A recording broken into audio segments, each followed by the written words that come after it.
26 வருட நம்பிக்கை, லட்சக்கணக்கான சந்தோஷ திருமணங்கள். கல்யாணம்னாலே தமிழ் மேட்ரிமோனி தான். ஆச்சி மசாலா. எந்த சமையலும் ருசி தேடும் ரகசியம். 20 ரூபாய். பர்சனல் லைஃப்பில் வந்து உங்களால் ஈகோ காட்டிட்டீங்கன்னா உங்களால் லைஃப் வந்து ஹாப்பியாக கொண்டு போகவே முடியாது. நீயா நானா பார்த்துடலாம் அப்படின்னு முடிவு பண்ணுறோம், டிவோர்ஸில் போய் முடியலாம். இந்த ஒரு ஸ்டேஜ் வந்து நாங்களுமே கடந்திருக்கோம். லைக் ஆஃப்டர் மேரேஜ் ஒரு 3 மந்த் இருக்குல்ல, ஒரு தப்பே பண்ணியிருக்கட்டும், உங்கள் ஒய்ஃப் தானே, உங்கள் ஹஸ்பண்ட் தானே.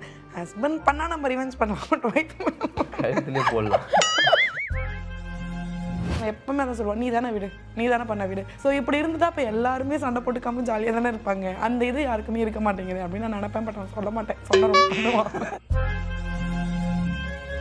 நாங்கள் 3 பேர் மட்டும் தனியாக தான் இது பண்ணிட்டு இருக்கோம், வீட்டில் இருக்கோம்.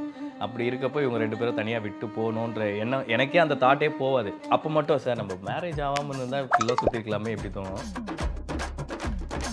சாரிக்கு சொல்கிறது வந்து பெரிய அவமானம் அந்த மாரிலாம் யோசிச்சதே இல்லை. பட்டுன்னு பேசு, சும்மா எவ்வளோ நேரம் மூஞ்ச தூக்கி வச்சிருப்பேன், சாரி அப்படின்ட்டு வந்துடுவேன். நான் சொல்லுவேன் அப்பப்போ சாரி, ஆக்சுவலி சும்மா சோத்தை பார்த்து சொல்லுவேன், என்கிட்டலாம் சொல்ல மாட்டாங்க. எனக்கும் தோணும், என்ன இது 10 நிமிஷம் ஆச்சு சண்டை போட்டு இன்னும் சாரி சொல்ல வரவே இல்லைன்னு அப்படியே எதிரில் போய் வாக் பண்ணுவேன். அவ பிரச்சனைப்பட்டு நான் சாரி சொல்ல வரலையே அப்படின்னு உட்காந்து வேடிக்கை பார்ப்பா. 10 வருஷமா பொத்தி வச்சிருக்கேன் சாரி கேட்காம. சாரி வந்து நிறைய விஷயங்களுக்கு கேட்கணும்னு நினைப்பேன். சம்டைம்ஸ் இன்டென்ஷனாக ஹர்ட் பண்ணுவேன், பண்ண இருக்கக்கூடாதுன்னு சாரி கேட்கணும்னு நினைப்பேன். அதுக்கு இப்போது ஓகே இப்போ இல்லைன்னா பரவாயில்ல, அப்போ அட்ஜஸ்ட் பண்ணிக்கிறேன் அப்படின்ற ஒரு தாட் வரணும். எனக்கு வேணும்னா வேணும் அப்படின்ற மாரி உட்காரவே கூடாதுன்றதை நாங்கள் ரொம்ப கிளியராக இருக்கோம். ஒரு டாய் கேட்பாங்க, அது வேணும், சரி இப்போ காசு இருக்கு, காசு இல்லைன்னா சரி ஓகே. அப்பா கிட்ட காசு இல்லையே, நான் என்ன பண்றது? சரி அப்புறம் கூட கிடையாது. இப்போ இவ்வளோ ஒர்க்கை வீடை க்ளீன் பண்ணுறதுலேருந்து எல்லாமே பார்த்துக்கிறா, ஒரு குழந்தைய வேறு கூட வச்சு பார்த்துக்கிறா. அந்த மாரி இருக்கிறப்போ அவங்க மூட் ஸ்விங் வரப்போகுது. இது நான் திங்க் பண்ணுவேன். பட் அவள் வந்து குழந்தைய என்றைக்குமே ஒரு ப்ராப்ளமாக இவ்வளோ கஷ்டப்படுத்துறா அப்படிலாம் யோசிச்சது. உடம்பு முடியலன்னா சுத்தமாக லக்கி என்கிட்ட வர விட மாட்டோம். ஸோ அவங்களே சாப்பாடு கொடுக்குறது, குளிக்க வச்சுக்கிறது, ட்ரெஸ் சேஞ்ச் பண்ணுறது. காலையில் நைட்டு வரைக்கும் நான் ரெஸ்ட் மட்டும் தான் எடுத்துகிட்டு இருக்கேன். சப்போஸ் நம்ம சம்டைம்ஸ் வந்து கல்யாணத்துக்கு அப்புறம் சரி நம்ம பேச்சுலரே இருந்திருக்கலாம்னு ஒரு ரெக்ரெஷன் பீரியட் எனக்காச்சும் வந்திருக்கா? அப்படிலாம் வந்ததில்ல. லைக் எப்படி சொல்கிற, ஒரு சில விஷயத்தில் கொஞ்சம் ஃப்ரீடம் கட் ஆன மாரி நமக்கே இண்டிவிஜுவலாக ஃபீல் ஆகும். இப்போது பிஃபோர் மேரேஜ் வந்து நான் வந்து நைட்லாம் படத்துக்கு போவேன் ஃப்ரெண்ட்ஸோட, ஒரு 3 மணி 4 மணி அந்த மாரி டைம் தான் வீட்டுக்கே வர மாதிரி இருக்கும். பட் இப்போ வந்து கொஞ்சம் ரெஸ்பான்சிபிலிட்டி கொஞ்சம் அதிகமாகிடுச்சு. லைக் இவங்க 2 பேர் இருக்காங்க வீட்டில், நம்மளால் தனியாக போக முடியாது, வீட்டில் இருக்கணும், பார்த்துக்கணும். இது ஆக்சுவலி நான் சொல்லியெல்லாம் பண்ணலை, யாரும் என்னை தவறாக நினைக்க வேண்டாம். இல்லை நானே தான் சொல்கிறேன். லைக் நமக்கே அது தோணும்ல, எப்படி இவங்க 2 பேர் தனியாக விட்டு வீட்டில் போக முடியும். நாங்கள் 3 பேர் மட்டும் தனியாக தான் இது பண்ணிகிட்டு இருக்கோம், வீட்டில் இருக்கோம். அப்படி இருக்கப்போ இவங்க 2 பேரும் தனியாக விட்டு போகணுன்ற எண்ணம் எனக்கே அந்த தாட்டே போகாது. அப்போ மட்டும் சார் நம்ம மேரேஜ் ஆகாமல் இருந்தால் இப்படிலாம் சுற்றிக்கலாமே எப்படி தோணும். பட் ஆனால் இவங்களை நினைக்கிறப்போ அந்த விஷயம் ஒரு பெரிய கவலையாக இருக்காது. ஓகே குட் பாய்ப்பா, கை கொடுத்துக்கோ, ஏதோ டீலிங்ல தான் வந்திருக்கீங்க. இதெல்லாம் நாங்க வந்து பேசிக்கிட்டதே இல்லை. இந்த பால் போட்டாலும் 6 அடிச்சிடுவோம். இந்த 5 years ஆஃப் மேரேஜ் லைஃப்ல இந்த மாதிரி ஏய் நீ கியூட்டு, நான் உனக்காக தான் பண்றேன் அந்த மாதிரி நாங்கள் பேசிக்க மாட்டோம். நார்மலாக பார்த்தாலே ஒரு அண்டர்ஸ்டாண்டிங் எங்களுக்குள்ள இருக்கு. 10 வருஷமாக ஒன்றா இருக்கோம்னா அப்போ புரிஞ்சுப்போம்ல, எவ்வளோ விஷயம் தெரிஞ்சிருக்கும். எதுக்கு கோச்சுப்பா, எதுக்கு முறைக்கிற, இப்போ நம்ம இந்தமாரி எல்லா விஷயத்தையும் நல்லா கேதர் பண்ணியிருப்பேன். அப்பயே ஓகே இப்போ நம்ம இந்த பாலில் 6 அடிச்சா தான் இல்லைன்னா அவுட் ஆகிடும், அந்தமாரிலாம் புரிஞ்சு வச்சுருக்கேன். லைக் அதுக்கு மட்டும் இந்த விஷயத்த நான் சொல்ல, அது வந்து என்ன சொல்லுது, எல்லா ஹஸ்பண்டுக்கும் இருக்க ஒரு ரெஸ்பான்சிபிலிட்டி. லைக் நீங்கள் தான் அதை வந்து கரெக்டாக பார்த்துக்கணுமே. உங்கள் ஃபேமிலி நீங்கள் தான் ஹேண்டில் பண்ணணும். நீங்கள் வெளியே போய் எந்த அளவுக்கு சந்தோஷமாக இருக்கீங்களோ அதே அளவுக்கு அவங்க கூடயும் சந்தோஷமாக இருக்க பழகிக்கணும். இல்லைனா அது ஃபேமிலிக்குள்ளே ரொம்ப பெரிய ப்ராப்ளமாக போயிடும். எங்களுக்குள்ளே இது வரைக்கும் அந்த மாரி இது வந்ததே இல்லை. இப்போ வரைக்கும் நல்லா போகுது, இதுக்கப்புறம் நல்லா போகணும்னு நினைக்கிறேன். அண்ட் இந்த சண்டை வரும், கண்டிப்பாக நமக்குள்ளே சண்டை வரும். ஆனால் சாரி கேட்குறதுன்னு ஒன்று இருக்குல்ல, நீங்கள் ஆல்ரெடி சொல்லிட்டீங்க, இருந்தாலும் நான் திரும்ப கிண்டுவேன். என்ன சொல்லுது, யூனிவர்சல் ப்ராப்ளம் அது. எல்லாரும் நினைக்கலாம் ஏன் அவங்க கேட்க மாட்டாங்க அப்படின்னு. அது லேடிஸ்க்குனே இருக்கிற ஒரு தாட்டு. நம்ம இறங்கி போயிட்டோம்னா இப்போ அவன் ரொம்ப பண்ணுவானே, அதுக்கேற்ற மாரி அவன் இருப்பாள். ஆனால் அதை சாரிக்கு சொல்கிறது வந்து பெரிய என்ன சொல்கிறது அவமானம் அந்த மாரிலாம் யோசிச்சதே இல்லை. பட்டுன்னு பேசு, சும்மா எவ்வளோ நேரம் மூஞ்ச தூக்கி வச்சிருப்பேன், சாரி அப்படின்ட்டு வந்துடுவேன்.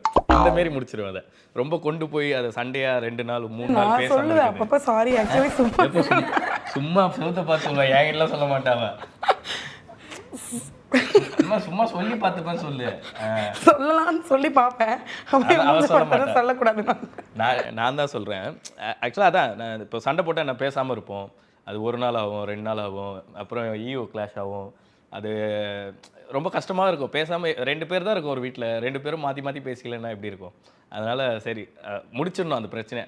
இப்போ ஒரு சண்டை நடக்குன்னா அதில் வந்து ஒரு 10 நிமிஷம் கொஞ்சம் கோவத்தை கொஞ்சம் கண்ட்ரோல் பண்ணி ஓகே என்ன நடந்துச்சா எல்லாத்தையும் பார்த்துட்டு சரி நம்மளே சாரி சொல்கிறோம் அப்படின்னு போய் சாரி சொல்லி முடிச்சிடுவோம். அப்பயே அதை கொண்டு போக மாட்டேன் நெக்ஸ்ட் டேக்கு, இல்லை இன்னும் கொஞ்சம் நேரம் ஆக்கலாம் அப்படிலாம் கொண்டு போய் அப்பயே முடிச்சிடலாம் அந்த பிரச்சனை. ஆனால் நான் அப்படி இல்லடி, முடிக்க விடுவோமா? அவளை நினைப்பா ஆயிரும், நான் அதெல்லாம் நினைக்க மாட்டேன். சரி முடிச்சிடலாம். எங்கள் அல்லு வந்து எப்போவுமே சொல்கிற ஒரு விஷயம் வந்து இதுதான், சரி உங்ககிட்ட சாரி நான் தான் இந்த மிஸ்டேக் பண்ணது எனக்கே தெரியும், பட் அந்த சாரி அப்படின்னு அந்த வாயிலிருந்து வர மாட்டேங்குதா, அதனால நான் செய்யலாம். அந்த வேர்டு தான் வரவே மாட்டேங்குது, மற்ற வேர்ட்லாம் வருது அது மட்டும்.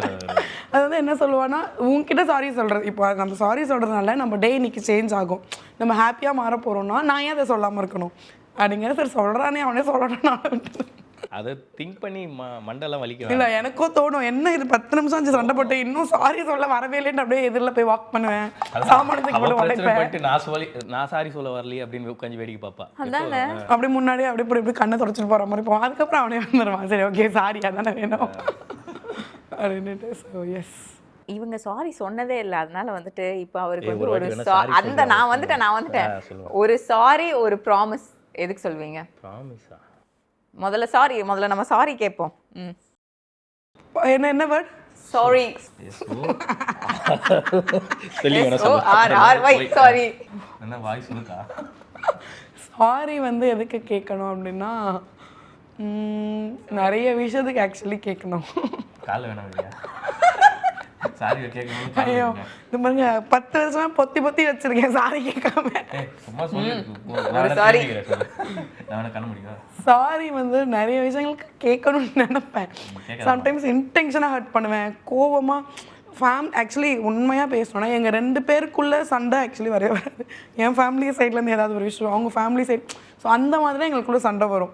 ஸோ அந்த மாதிரி சில சண்டைகளுக்கு நான் சம்டைம்ஸ் உன்னை நான் இப்படி பேசியிருக்கூடாது, உன்னை நான் இதில் கனெக்ட் பண்ணி இருக்கக்கூடாதுன்னு சாரி கேட்கணும்னு நினைப்பேன். அதுக்கு இப்போது இல்லை கண் கண்ட தெய்வத்துக்கு சாரி. ப்ராமிஸ் வந்து நான் சீக்கிரமே சமைக்க கற்றுக்கிறேன். ப்ராமிஸ் இப்படிதான் 10 வருஷமா ஓட்டிட்டு இருக்கேன். இல்லை இப்போதான் அவங்க வந்து லக்கி வரைக்கும் சமைக்க வந்திருக்காங்க. அப்புறம் எனக்கு ஏன்னா அவங்களுக்கு அந்த டேஸ்ட் எல்லாம் தெரியாது, உப்பு இல்லைன்னு சொல்ல தெரியாது, காரமாக இருக்கலாம் சொல்ல தெரியாது. அம்மா எது செஞ்சு கொடுத்தாலும் டேஸ்ட்டாக இருக்கும்னு நம்பி அந்த குழந்தை சாப்பிடும். ஒரு 2-3 டிஷ்ஷெல்லாம் வந்து ரொம்ப நல்லா பண்ணுறேன். அந்த என்ன பண்ணுவேன், வாஃபிள். அப்புறம் வேற என்ன சொன்னா வாஃபிள்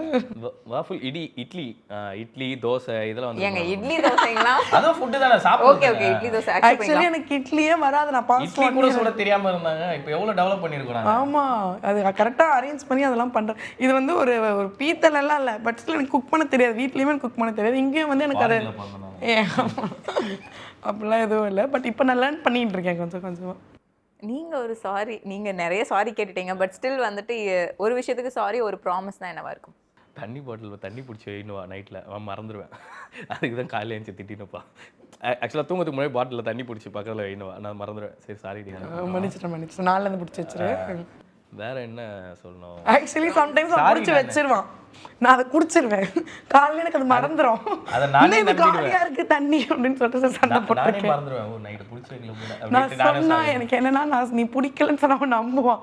நான் அதுக்கப்புறம் ஐயோ நைட் நம்ம குடிச்சோம்ல சரி விட அப்படியே படை மேனேஜ் பண்ணிக்கலாம். ஏதோ ப்ராமிஸ் ஏதோ சொன்னாங்க, என்ன ப்ராமிஸ்?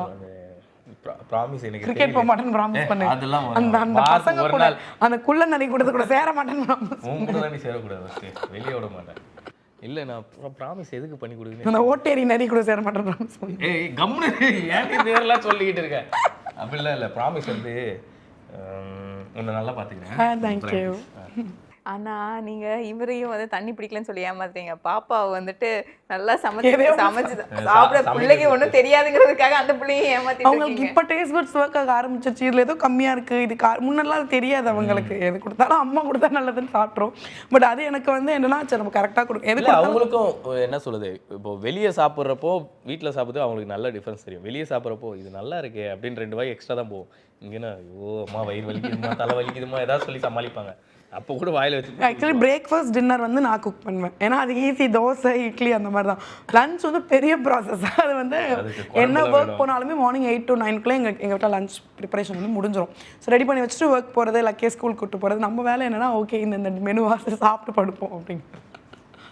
இதெல்லாம் நிறைய பேரோட ட்ரீம் லைஃப்னு நினைக்கிறேன். அப்படியா? டச் அப்படியே இருந்துக்கணும். பாத்தியா?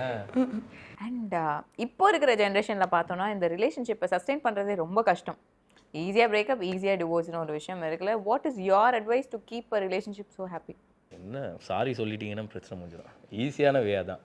லைக் நீங்கள் ஈகோ பார்த்துட்டிங்கன்னா உங்கள் லைஃப்பில் என்றைக்குமே சஸ்டெயின் பண்ணவே முடியாது. நீங்கள் நான் பெருசு நீ பெருசுன்னெலாம் கிடையாது. இல்லை, பர்சனல் லைஃப்குள்ளே அதை கொண்டு வரக்கூடாது. வெளியே வாட்டெவர் நீங்கள் வெளியே இருக்கீங்க, என்ன வேணால் பண்ணிக்கலாம், அது வாட்டெவர் உங்களோட தாட் அது. ஆனால் பர்சனல் லைஃப்பில் வந்து உங்களால் ஈகோ காட்டிட்டீங்கன்னா உங்களால் லைஃப் வந்து ஹாப்பியாக கொண்டு போகவே முடியாது. நீயா நானா பார்த்துடலாம் அப்படின்னு முடிவு பண்ணிட்டாலும் டிவோர்ஸில் போய் முடியலாம். இல்லை என்ன சொல்லுது, அவங்க லைஃபே ஒரு மாதிரி ப்ராப்ளமாக தான் இருக்கும். உங்களால் சீரியஸாக சஸ்டெயின் பண்ண முடியாது. இந்த ஒரு ஸ்டேஜை வந்து நாங்களுமே கடந்திருக்கோம். லைக் ஆஃப்டர் மேரேஜ் ஒரு 3 month இருக்குல்ல, அது வந்து கொஞ்சம் ஏன்னா அப்போ தான் நாங்கள் 2 பேரும் ஒரே வீட்டில் இருக்கோம். 2 பேரும் வேறு வேறு இதுலேருந்து ஒன்றா அந்த ஃபுல் டே ஹோல் டே வந்து ஒரே வீட்டில் இருந்து நாங்கள் அதை சமைக்கிறது, வீடை பார்த்துக்கிறது, மேனேஜ் பண்ணுறது, இந்தமாரி ஒரு தாட் ப்ராசஸ் வந்து அந்த ஃபஸ்ட்டு 3 month எங்களுக்கும் இருந்தது. அப்போ அதை அந்த அந்த அந்த 3 மாதத்தில் நாங்கள் புரிஞ்சுக்கிட்டோம் அதை. ஓகே, இப்படி தான் இருக்கும் லைஃபு, இதை இப்படி தான் நம்ம ஹேண்டில் பண்ணோம், இது வந்து பிரச்சனையாக கொண்டு போகக்கூடாது, ஈகோ பார்க்கக்கூடாது, இந்தமாரி எல்லா விஷயத்தையும் கொண்டு வந்து செட்டில் பண்ணிட்டோம். இப்போ வரைக்கும் அது ஈகோவாக எங்களுக்குள்ளே இல்லை. இதை யாருமே பார்க்கலன்னா அவங்க லைஃப்பும் இப்படியே தான் இருக்கும், ஜாலியாக ஹாப்பியாக போகும். நாங்கள் மோஸ்ட் ஆஃப் த கப்பிள்ஸ் பார்க்கும்போது அவங்களுக்குள்ள என்னென்னா, நீ இதை பண்ணுறியா, நானும் இதை பண்ணுறேன், நீ இதை பண்ணிட்டல ஸோ நானும், எதுக்கு அந்த ரிவெஞ்ச், ஏன் உங்கள் ஒய்ஃப் தானே, சரி அவங்க ஒரு தப்பே பண்ணியிருக்கட்டும், உங்கள் ஒய்ஃப் தானே, உங்கள் ஹஸ்பண்ட் தானே, ஹஸ்பண்ட் பண்ணால் நம்ம ரிவெஞ்ச் பண்ண மாட்டோம், ஒய்ஃப் போடலாம். ஸோ நாங்கள் மோஸ்ட் ஆஃப் த கப்பிள்ஸில் நோட் பண்ணும்போது இந்த ஈகோ கொஞ்சம் அதுதான். நான் ஒரு ஹஸ்பண்ட் வந்து நம்ம லவ் பண்ணிட்டோம், கல்யாணம் பண்ணிட்டு வந்துட்டோம், நீ தானே, எப்பவுமே அதை சொல்லுவான், நீ தானே விடு, நீ தானே பண்ண விடு. ஸோ இப்படி இருந்துட்டா இப்போ எல்லாருமே சண்டை போட்டுக்காம ஜாலியாக தானே இருப்பாங்க. அந்த இது யாருக்குமே இருக்க மாட்டேங்குது அப்படின்னு நான் நினைப்பேன். பட் நான் சொல்ல மாட்டேன், சொல்ல பண்ணுவான். எல்லாத்தையும் சொல்லிட்டீங்களே, மனசை திறந்து கொட்டுறேன். நோட் பண்ணுங்கப்பா. ஆமாம், அந்த டிஸ்அக்ரிமெண்ட்ன்றது கண்டிப்பாக வந்து நமக்குள்ளே இருக்கும், எல்லா கப்புள்ஸ்குள்ளேயும் இருக்கும். ஆனால் அந்த டிஸ்அக்ரிமெண்ட்டை வந்துட்டு ஒரு சண்டையாக மாற்றாமல் நம்ம குழந்தைகிட்டையும் காட்டாமல் அவங்கள ப்ராப்பராக பேரண்டிங் பண்ணுறதுங்கிறது கஷ்டம். நீங்கள் அந்த டிஸ்அக்ரிமெண்ட் எப்படி ஹேண்டில் பண்ணிப்பீங்க? லைக் ஜென்டில் பேரண்டிங் எல்லாமே சொல்கிறாங்க இல்லையா. ஸோ நாங்கள் பர்சனலாக இப்போ லக்கி கிட்ட ஒரு குழந்தைகிட்ட எப்படி பிஹேவ் பண்ணோம் நாங்கள் இது பண்ணுறோன்னா, அம்மா நோ சொன்னால் அப்பாவும் நோ தான். ஒரு பொருள் அவங்க கேட்குறாங்க அப்படின்னா அம்மா நோன்ஸ் ஆக்சுவலி எப்போவுமே அவங்க என்கிட்ட கேட்க மாட்டாங்க. அல்லு கிட்ட போய் ஏன்னா நான் வந்து ஸ்ட்ரிக்ட் நோ, அப்பா வந்து கொஞ்சம் திங்க் பண்ணுவாங்க அது வேணுமா அப்படின்னு சொல்லிட்டு. ஸோ அப்பாட்ட கேட்டால் டேரெக்டாக அல்லு வந்து அம்மாட்ட போய் கேளு அப்படின்னு சொல்லிடுவாங்க. என்கிட்ட வந்து ஸ்ட்ரிக்ட் நோ, இருக்கிற திங்ஸை வாங்கக்கூடாது, கடைக்கு போகிறோன்றதுக்காகலாம் எல்லாமேலாம் வாங்கக்கூடாது. சம்டைம்ஸ் நான் வந்து நோன்னு சொல்லி அல்லு எஸ் சொல்லிட்டா கூட அவங்க வந்து நீங்கள் அப்பா கிட்ட கேளுங்க, அம்மா கிட்ட கேளுங்க அப்படிங்கிற மாதிரி அவங்களே சொல்லிடுவாங்க. அம்மாவுக்கு பிடிக்கும் அது நம்ம வாங்கக்கூடாது, 2 பேருக்கும் ஓகேனா தான் நமக்கு அந்த திங். அவங்க கேட்டோடனே வாங்கியும் கொடுக்க மாட்டோம். அது என்ன சொல்லுது, அது கிடைக்கிறதுக்கு அந்த கஷ்டம் அந்த குழந்தைக்கு தெரிஞ்சால் தான் அதை எப்படி ஹேண்டில் பண்ணணுன்றதும் தெரியுன்ற மாரி நாங்கள் திங்க் பண்ணுவோம். இப்போ வாங்கி கொடுக்க முடியும் தான், பட் அதை கேட்டோடனே வாங்கி கொடுத்தா நம்ம ஈஸியாக நம்ம வீட்டில் கேட்டால் வாங்கி கொடுத்துட்றாங்க, நம்ம எது வேணால் வாங்கலாம், எது வேணால் உடைக்கலாம், இந்தமாரி ஒரு தாட் கொண்டு போயிடக்கூடாதுன்றதுக்காக இப்போ கேட்டாங்கன்னா ஒரு மாதம் வெயிட் பண்ண வச்சுருவோம். அவங்க ஃபுட்டாக ஏதாச்சும் சாப்பிடணும்னு கேட்டாங்கன்னா 1 week, அதுவுமே உடனேக்கெலாம் கிடையாது, 1 week அவங்களுக்கு அது அந்த ஃபினான்ஷியல் கஷ்டம் என்னன்றது நாங்கள் பார்த்து தானே வந்திருப்போம். நம்ம வீட்டில் எப்படி இருந்திருப்போம் அந்தமாரி அது அவங்களுக்கும் அதை காட்டணும், அவங்களுக்கும் அதை தெரிஞ்சால் தான் ஓகே இப்போ இல்லைன்னா பரவாயில்ல அப்போ அட்ஜஸ்ட் பண்ணிக்கிறேன் அப்படின்ற ஒரு தாட் வரணும். எனக்கு வேணும்னா வேணும் அப்படின்ற மாரி உட்காரவே கூடாதுன்றதை நாங்கள் ரொம்ப கிளியராக இது வந்து ஸ்டார்டிங்லேயே நாங்கள் பழக்கப்படுத்துறதுனால இப்போது அவங்களுக்கு வந்து அது எங்களுக்கு ரிசல்ட் தெரியுது. ஒரு டைம் கேட்பாங்க அது வேணும், சரி இப்போ காசு இருக்குது, காசு இல்லைன்னா சரி ஓகே அவ்வளோதான். திருப்பி அடுத்த நாள் பார்ப்பாங்க, கேட்க மாட்டாங்க. கரெக்டாக 1 week அவங்க டைம் எடுத்துப்பாங்க. நான் அன்னைக்கு கேட்டேன், ரொம்ப நாள் கழிச்சு தான் திருப்பி கேட்கணும், திருப்பி கேட்பாங்க. குறைஞ்சது ஒரு 4லேருந்து 5 வாட்டியாவது நம்ம கிட்ட மறுபடியும் அதை ரிமைண்ட் பண்ணி கேட்டுருவாங்க. அப்போ 5 6 அதுக்கப்புறம் தான் நாங்கள் வாங்கி கொடுப்போம். ஆனால் வாங்கி கொடுப்போம், அதை டிலே பண்ணி வாங்கி கொடுப்போம், அவ்வளோதான். கண்டிப்பாக குழந்தைங்க வந்ததுக்கப்புறம் ஒரு டேண்ட்ரம்ங்கிறது ஒன்று இருந்துகிட்டே இருக்கும். அவங்க பண்ணுற விஷயங்கள் நமக்கு சம்டைம்ஸ் நம்ம பண்ணுற விஷயங்களாக இருக்கட்டும், யாருக்கோ ஒருத்தங்களுக்கு வந்து இரிட்டேட் ஆகிட்டே இருக்கும். மேபி அது நம்மளோட ஒரு பேரண்டிங் டிப்ரெஷனாக கூட இருக்கலாம், அந்த போஸ்ட்மார்ட்டம் டிப்ரெஷனாக இருக்கட்டும். இல்லைன்னா குழந்தை பிறந்ததுக்கப்புறம் குழந்தை ஒரு விஷயம் பண்ணுவாங்க, அந்த டேண்ட்ரம் நம்மளால் ஹேண்டில் பண்ண முடியாமல் இருக்கும். இங்கே யார் பெட்டர் ஹேண்டில் பண்ணுவா அண்ட் யார் முதல்ல அந்த மாதிரி விஷயங்கள் ஒரு மாதிரி இரிட்டேட் பண்ணுற இப்படி எங்களுக்கு தாட் போனதே இல்லை ஆமாம், லைக் டேண்ட்ரம்ஸ் அப்படி கிடையாது. இப்போ ஃப்ரெண்ட்ஸ் எல்லாம் சொல்லுவாங்க பேபி ஹேண்டில் பண்ண முடியல சொல்லுவாங்க. எப்படி ஹேண்டில் பண்ணாமல் இருக்க முடியுன்ற தாட் தான் நான் சொல்லுவேன்ல, அந்த அது நைட்டில் நாங்கள் வெளியே போயிட்டு வருவோம் டீ கடைக்கு, அதெல்லாம் வந்து இதுக்காக தான். வீட்லேயே இருக்கா அந்த குழந்தை, ஒரு ஃபுல்லாக அவளே பார்த்துறா, மூட் ஸ்விங் வந்துடும், ரொம்ப கஷ்டமாயிட போகுது. இதை நான் திங்க் பண்ணுவேன், அவள் அதை திங்க் பண்ணுறாளா இல்லையான்னு எனக்கு தெரியாது. நானே யோசிப்பேன், அவள் மட்டும் தனியாக பார்த்துக்கிறேன்றது உண்மையாலே கஷ்டம் தான். ஃபீட் பண்ணணும், அப்போ வீடை பார்த்துக்கணும், அவள் தான் எல்லாமே. வெசல் வாஷ்லாம் அவள் தான் பண்ணுறான். இப்போ இவ்வளோ ஒர்க்கை வீடை க்ளீன் பண்ணுறதுலேருந்து எல்லாமே பார்த்துக்கிறா. ஒரு குழந்தைய கூட வச்சு பார்த்துக்கிறா. அவங்கள விட்டு ரெஸ்ட் ரூம் கூட நம்மளால் யூஸ் பண்ண முடியும். இந்தமாரி இருக்கிறப்போ அவங்க மூட் ஸ்விங் வரப்போகுது, இதை நான் திங்க் பண்ணுவேன். பட் அவள் வந்து குழந்தைய என்றைக்குமே ஒரு ப்ராப்ளமாக இவ்வளோ கஷ்டப்படுறா அப்படிலாம் யோசிச்சது இல்லை. நான் யோசிப்பேன், தனியாக இருக்கா, கொஞ்சம் வெளியே போயிட்டு வந்தால் ரிலாக்ஸாக இருப்பா, நெக்ஸ்ட் டே வந்து ஃப்ரெஷ்ஷாக இருக்கும் அவளுக்கு. இப்படி யோசிச்சு அதான் அந்த ஜோனுக்குள்ளேயே நாங்கள் போனதே இல்லை. அந்த குழந்தை எங்களுக்கு வந்து கஷ்டப்படுத்துது, இந்தமாரி கஷ்டமாக இருக்குது, இந்தமாரி தாட் ப்ராசஸே நம்ம இப்போ ஒரு அம்மா அப்பா இருக்காங்க, ஒரு குழந்தை இருக்காங்க, அவங்க தனியாக இருக்காங்கன்னா ஈக்குவலாக அந்த குழந்தைய 2 பேருமே பார்த்துக்கிட்டாங்கன்னா 2 பேருக்குமே அந்த டிப்ரெஷன் ஆகாது. ஸோ இப்போ நான் மார்னிங் ஃபுல்லாக பார்த்துட்டு இருக்கேன்னா அல்லு வந்துட்டு அப்புறமா லக்கி என் கூட இருக்கவே மாட்டாங்க. ஃபுல்லாக அவங்க அப்பா தான். அவங்க அப்பா கூட ஒர்க் போயிட்டு வந்துட்டு லக்கி கூட வந்து விளையாடிட்டு இருப்பான். ஏதாவது பால் வச்சு நான் சொல்லுவேன், நீ இப்போ தான் இவ்வளோ டயர்டாக வந்திருக்கேன், நீ விளையாடிட்டு இருக்கேன் அந்த பாப்பா கூட, நீ கொஞ்சம் ரெஸ்ட் எடுக்கலாம்ல. நான் பார்த்துப்பல, இல்லை இட்ஸ் ஓகே. லக்கிக்கு வந்து நம்ம அப்பா நம்ம கூட வந்து விளையாடுவார், நம்ம கூட டைம் ஸ்பெண்ட் பண்ணுவாருன்னு இருக்கணும் மைண்டில். ஸோ இந்த மொமெண்ட்ஸ்லாம் அதுக்கு ஸ்டோர் ஆகிட்டே இருக்கும். ஸோ எனக்கு ஆஃப்டர் ஒரு 6-7 நான் ஃப்ரீ. ஸோ அப்போது நான் மொபைல் பார்ப்பேன், ரீல்ஸ் பார்ப்பேன், ஒரு மாதிரி எனக்கான டைம் அப்படிங்கிற மாதிரி நான் ஃபிக்ஸ் பண்ணிப்பேன். ஸோ அதனால் எங்களுக்கு அது ஒரு கஷ்டம் அந்த மாதிரி. இப்போ மார்னிங் ஃபுல்லாக நான் பார்க்குறேன், ஈவினிங் அவங்க பார்க்குறாங்க. ஸோ நாங்கள் 2 பேருமே அதை டிவைட் பண்ணி பார்த்துக்குறோம். உடம்பு முடியலன்னா சுத்தமாக லக்கி என்கிட்ட வர விட மாட்டோம். ஸோ அவங்களே சாப்பாடு கொடுக்குறது, குளிக்க வச்சுக்கிறது, ட்ரெஸ் சேஞ்ச் பண்ணுறது, ஸ்கூலுக்கு காலையில் நைட் வரைக்கும் நான் ரெஸ்ட் மட்டும் தான் எடுத்துகிட்டு இருப்பேன். ஸோ அப்படி ஈக்குவலாக நம்ம ஷேர் பண்ணும்போது அது ஒன்றும் பெரிய கஷ்டமாக எங்களுக்கு தெரியும். யார் வீட்டில் நிஜமாக சண்டை போடுவா அதிகமாக? ஆமா, அவ்வளவுதான். இங்க பாருங்க, அப்படி கத்துவாங்க. அப்புறம் தப்பு பண்ணோட சாரி கேட்பாங்க. உடனே அம்மா எல்லாம் தப்பு பண்ணோடனே சாரி கேட்க மாட்டாங்க. நீ கேக்குறியா ஃபர்ஸ்ட் சாரி? 26 வருட நம்பிக்கை, லட்சக்கணக்கான சந்தோஷ திருமணங்கள். கல்யாணம்னாலே தமிழ் மேட்ரிமோனி தான். எந்த சமையலும் ருசி தேடும் ரகசியம். 20 ரூபாய்.